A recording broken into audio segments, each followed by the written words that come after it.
skin of his face was radiant, since he had spoken with God. And all of the Israelites saw that the skin of Moses' face was radiant, and they shrank from coming near him. And he put a veil over his face.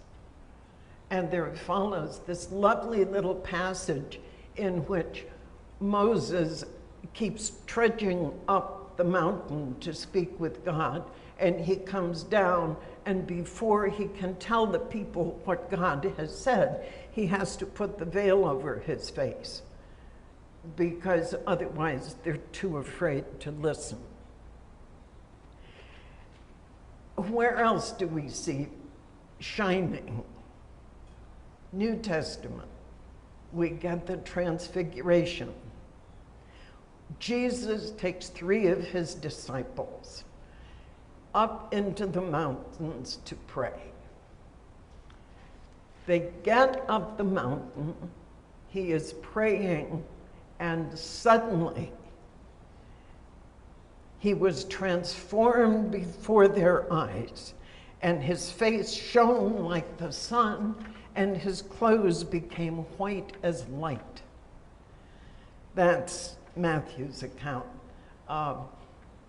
Another of the accounts says, and his clothes were whiter than a miller can make them. And then here's Jesus. This is the part I particularly love about this story. It's so human. Here is Jesus. He is shining. He is radiant. They are overcome. And Peter, who is kind of like the St. Bernard puppy of the disciples, he's always kind of bumbling in there, going around. And Peter says in the NDEs translation, he says, "Chief, this is great. We're all here with you. I tell you, let me build 3 little tents for you. And we can, it's like, come on, we'll camp out." Well, of course, the minute he says a word, what happens? Boom.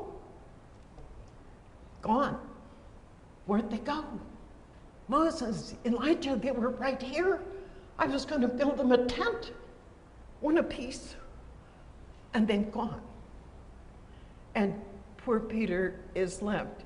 He has suddenly realizes what he's done. He is always realizing what he has done, just too late.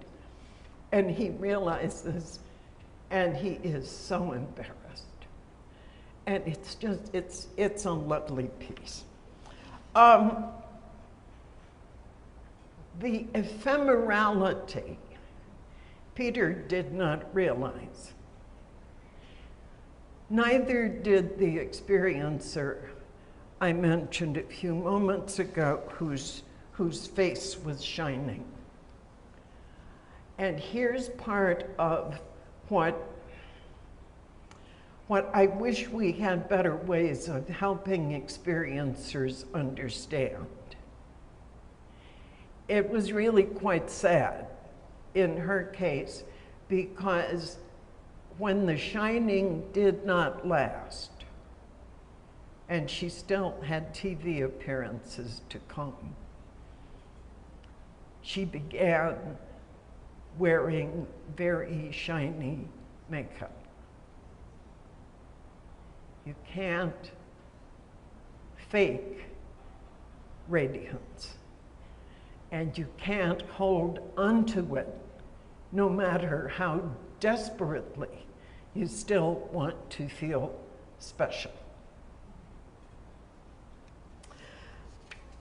Okay, next.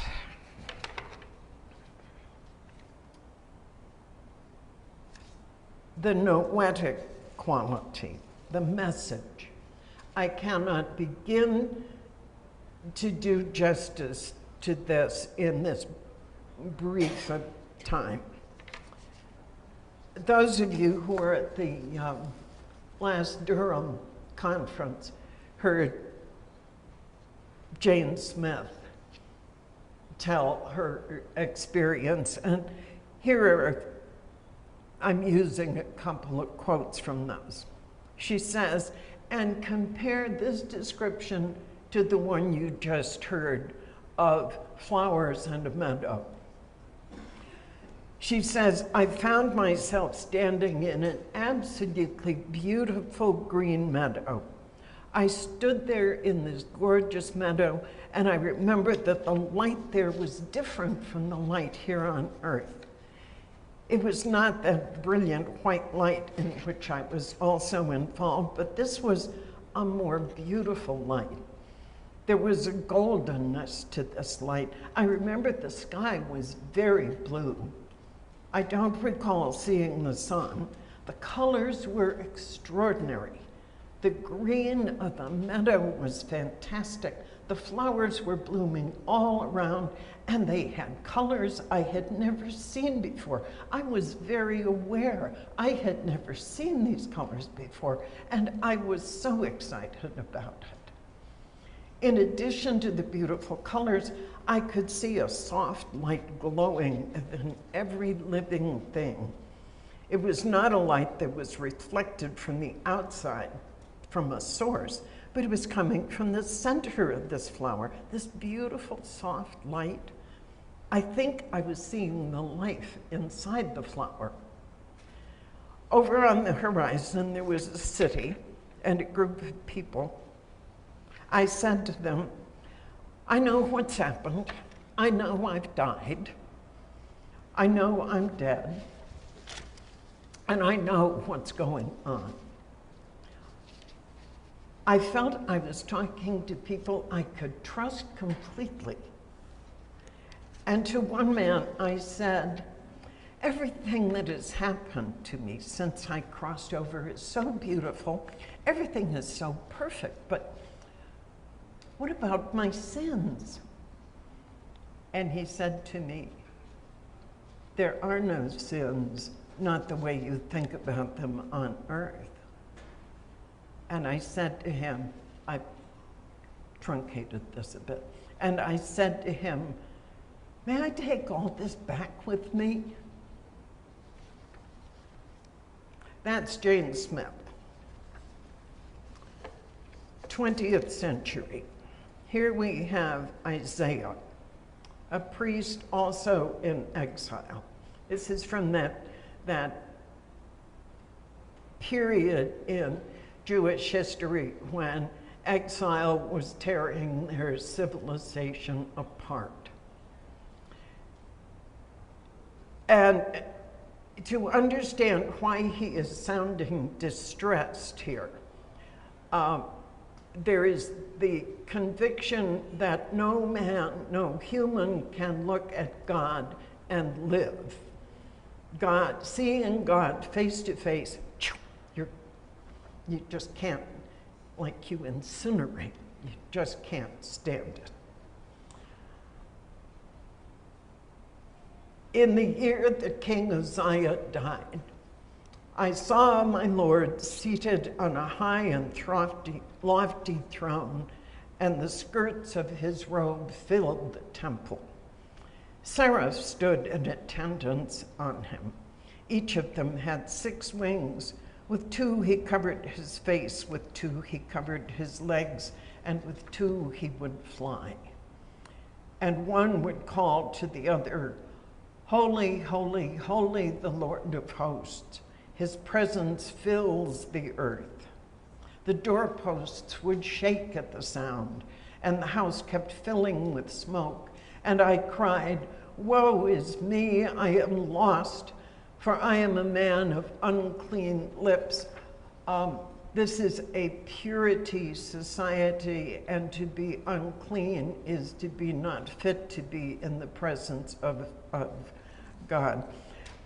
So I am a man of unclean lips, and I live among a people of unclean lips, yet my own eyes have beheld the Lord of hosts. Then one of the seraphs flew to me with a live coal which he had taken from the altar with a pair of tongs. He touched it to my lips and declared, Now that this has touched your lips, your guilt shall depart, and your sin be purged away. And I heard the voice of the Lord saying, whom shall I send, and who will go for us? And I said, here am I, send me. So there we've got in James the assurance that we misinterpret the meaning of sin.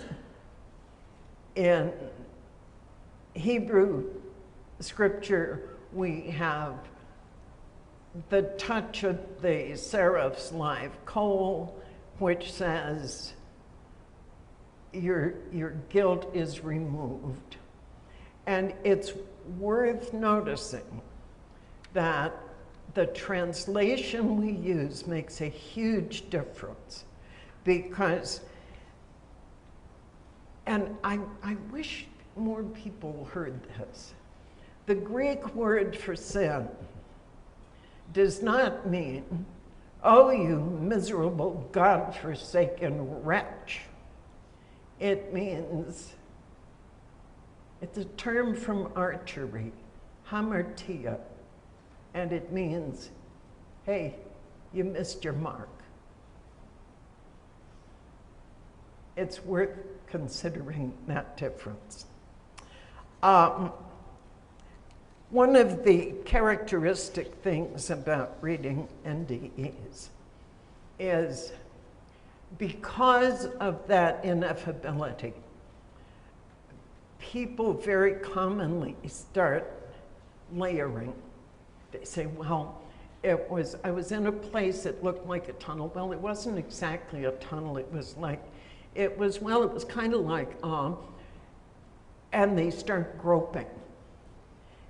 Here's one guy who manages to get the word like 11 times in one paragraph. It's like a picture runs in front of your eyes, like pictures of your life just flow in front of your eyes, like you see your parents' faces, and things that I didn't remember at all came back to me, like everything refreshed my mind of everything, like the bad parts were almost cut out, like a picture. It was like movie cameras running across my eyes. It was as clear as day, known as being a synonym for like, as clear as day, we're now up to 13, very fast, and you can see everything. It was like, wow, like someone was feeding a computer, like putting a computer in your head. That's what it was like. Phew. Now we're back to Ezekiel. Poor Ezekiel is having this incredible vision of the throne of the Almighty. And he doesn't use like quite as often, but he uses as of. I looked, and lo, a stormy wind came sweeping out of the north, a huge cloud and flashing fires surrounded by a radiance. And in the center of it, in the center of the fire, a gleam like amber. In the center of it also were the figures of 4 creatures, which he describes at considerable length. Above the heads of the creatures was a form, an expanse with an awe-inspiring gleam as of crystal, was spread out above their heads, and above the expanse over their heads was the semblance of a throne, in appearance like sapphire, and on top, upon the semblance of a throne, there was the semblance of a human form. I mean, it's like a throne and it's like a human form.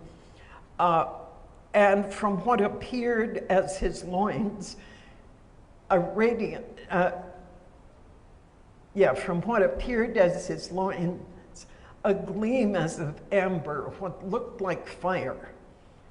There was a radiance all about him, Like the appearance of the bow which shines in the clouds on the day of rain, such was the appearance of the surrounding